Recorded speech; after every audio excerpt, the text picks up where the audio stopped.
ನಮಸ್ಕಾರ. ನನ್ನ ಸ್ನೇಹಿತರೆ, ನಾವು ಶಾಲೆಗೇನು ಕಳಿಸ್ತೀವಲ್ಲ ಮಕ್ಕಳನ್ನ ಕಾಲೇಜಿಗೆ, ಬರೀ ಓಸೋದ ಮಾಡಿದ್ರಪ್ಪ ಅಂದ್ರೆ ಅದು ಉಪಯೋಗ ಇಲ್ಲ. ಯಾಕಂತ ಕೇಳಿ ಓಸೋದನ್ನ ಇರಬೇಕು, ಆಮೇಲೆ ಮನೆ ಕೆಲಸನ ಮಾಡಕ್ಕೆ ಹಚ್ಬೇಕು. ಅವ್ರನ್ನ ಬರೀ ಫೋನ್ ಹಿಡ್ಕೊಂಡು ಕುಂತ್ಕೊಂಡಪ್ಪ ಅಂದ್ರೆ ಮುಂದೆ ಆಗೋರು ಹೋಗೋರು ಅವರು.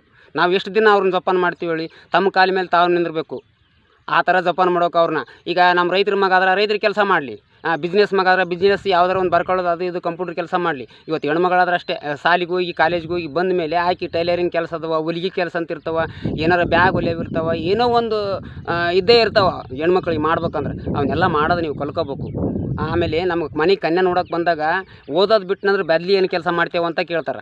ಗಂಡು ಮಗಾದ್ರೆ ಅಷ್ಟೇ, ನೀನು ಓದೋದು ಬಿಟ್ಟನಂದ್ರೆ ಮತ್ತೇನು ಕೆಲಸ ಮಾಡ್ತೇಪ್ಪ ಅಂತ ಕೇಳ್ತಾರೆ. ಆ ಕೆಲಸ ಮಾಡೋದು ನಾವು ಕಲಿಬೇಕು, ಆ ಥರ ನಾವು ಅವ್ರಿಗೆ ಹೇಳ್ಬೇಕು. ಅವ್ರ ಎದುರಿಗೆ ನಾವು ಬಾಳೆ ಮಾಡಿ ತೋರಿಸ್ಬೇಕು. ನಮಗೆ ಮಾಡ್ಬೇಕಂದ್ರೆ ದೇಶದಾಗ ಬೇಕಾದಷ್ಟು ಕೆಲಸಗಳದಾವ. ಆಮೇಲೆ 20,000 ಜನ ಕಲಿತಾರಪ್ಪ ಶಾಲೆ ಅಂದ್ರೆ, ಆ 20,000 ಜನಕ್ಕೆ ನಮ್ಮ ಸರ್ಕಾರ ನೌಕರಿ ಕೊಡೋಲ್ಲ. ಎಷ್ಟು ಮಂದಿಗೆ ನೌಕರಿ ಕೊಡ್ತಾರೆ ಅವರು? ಅದರಲ್ಲಿ 1,000 ಜನಕ್ಕೆ ಮಾತ್ರ ನೌಕರಿ ಕೊಡ್ತಾರೆ. ಇನ್ನು 19,000 ಜನರ ಬದುಕೋದು ಹೆಂಗೆ ಹೇಳು? ಅದೇ ಥರ ನೀನು ಕಲ್ತಾಕಿ ಇಬ್ಬರಿಗೆ ಮದುವೆ ಮಾಡಿದ್ರಂದ್ರೆ ನೀವಿಬ್ಬರು ಮುಂದೆ ಬದುಕೋದು ನೋಡ್ಕೇರಿ. ಒಂದು ವೇಳೆ ನೌಕರಿ ಸಿಗಲಿಲ್ಲ, ನಿಮ್ಮ ಟೈಮ್ ಸರಿ ಇಲ್ಲಪ್ಪ, ನೌಕರಿ ಸಿಗಲಿಲ್ಲ ಅಂದ್ರೆ ನೀವಿಬ್ಬರು ಜೀವನ ಮಾಡೋದು ನೋಡ್ಕೇರಿ. ಅದಕ್ಕೆ ಯಾವ ಕಾರಣಕ್ಕೂ ಇವತ್ತು ಹೆಣ್ಮಗಳಾಗಲಿ ಗಂಡು ಮಗಳಾಗಲಿ ನೀವು ಕಾಲೇಜಿಗೆ ಹೋಗ್ರಿ, 24 ಗಂಟೆ ಫೋನ್ ಹಿಡ್ಕೊಂಡು ಕುಂದ್ರಬಾಡ್ರಿ. ಆಮೇಲೆ ನೀವು ಏನಾರು ಒಂದು ಕೆಲಸ ಮಾಡೋದಕ್ಕಲ್ರಿ. ನಿಮ್ಮ ತಾಯಿ ತಂದೆ, ನಿಮ್ಮ ಅಣ್ಣ ತಮ್ಮಳು, ನಿಮ್ಮ ಇನ್ನು ಬಂಧು ಬಳಗ ಎಷ್ಟು ದಿನ ಇರ್ತಾರೆ ನಿಮ್ಮಂದು ಇರಲ್ಲ. ನೀವು ಶಾಣ್ಯರಾದ್ರೆ ಎಲ್ಲ ನಿಮ್ಮಂದು ಇರ್ತಾರೆ. ಶಾಲಿನ ಕಲ್ರಿ, ಇತ್ತ ಕೆಲಸನೂ ಮಾಡಿರಿ, ಎರಡೂ ಕೆಲಸ ಮಾಡಿರಿ. ನಿಮ್ಮಿಂದ 4 ಜನ ನಿಮ್ಮ ಹತ್ರ ಬಂದಿರ್ಬೇಕು, ಆ ಥರ ಮಾಡ್ಕೇರಿ. ಎಲ್ಲ ಶಾಲೆ ಕಲ್ತು ಏನು ಕಲಿಸ್ಲಿಲ್ಲ ಅಂದ್ರೆ ವೇಸ್ಟ್ ಬಾಡಿ ಥರ ಆಗಬೇಡ್ರಿ. ತಂದೆ ತಾಯಿ ಹೆಸರು ಉಳಿಸ್ರಿ. ಆಮೇಲೆ ಅವರು ನಮ್ಮ ತಂದೆ ತಾಯಿ ಎಷ್ಟು ದಿನ ನಮ್ಮನ್ನು ಜೋಪಾನ ಮಾಡ್ತಾರೆ, ಒಂದು ಒಳ್ಳೆಯ ಒಂದು ಹಂತಕ್ಕೆ ಬರೋತನ ಜೋಪಾನ ಮಾಡ್ತಾರೆ. ಆಮೇಲೆ ಅವ್ರಿಗೆ ಡೇಟ್ ಬಾರ್ ಆಕತಿ, ಅವರು ಮೂಲಿ ಕುಂದಿರ್ತಾರೆ. ಆಮೇಲೆ ನೀನು ಎಲ್ಲ ತುಗಿಸ್ಕೊಂಡು ಹೋಗತ್ತ.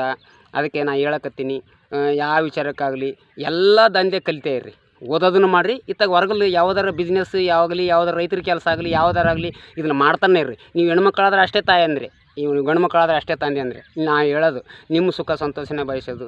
ಈಗ ನನ್ನ ಮಕ್ಕಳು ನಾನು ಓದಿಸ್ತಾ ಇದ್ದೀನಿ, ಎಲ್ಲ ಪ್ರತಿಯೊಂದು ಕೆಲಸ ಮಾಡ್ತಾಳೆ. ನನ್ನ ಮಗಳ ಹಿರಿಯ ಮಗಳು BA ಫೈನಲ್ ಓದ್ತಾ ಇದ್ದಾಳೆ.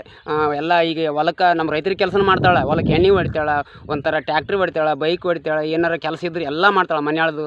ಈ ಥರ ಯಾವ್ದಾರ ಕೆಲಸ ಮಾಡೋಕೆ ಹಚ್ಚಿರಿ. ಬದೇ ಓದ್ಲು ಅಂತ ನಾವು ಮ್ಯಾಕೆ ಏರಿಸ್ಬಾರ್ದು. ತಾಯಿ ತಂದೆಯರು ಆದವರು ಕಲಿಸೋ ಪಾಠ ಇದು. ಅವ್ರ ತಾಯಿ ತಂದೆ ನಾವು ಕಲಿಸ್ಬೇಕು ಆ ಪಾಠನ ಅವ್ರಿಗೆ. ಅದೇನು ಹುಟ್ಟತನ ಕಲ್ತು ಬಂದಿರಲ್ಲ, ನಾವು ಕಲಿಸಿದ್ರೆ ಮಾತ್ರ ಹೆಂಗೆ ಇಡ್ತೀವಿ ನಾವು ಹಂಗೆ ಇಡ್ತೀವಿ. 24 ಗಂಟೆ ಅವ್ರ ಕೈಯ ಫೋನ್ ಕೊಟ್ಟು ಅವ್ರ ತಲೆ ಹಾಳು ಮಾಡಬೇಡ್ರಿ. ನಮಸ್ಕಾರ.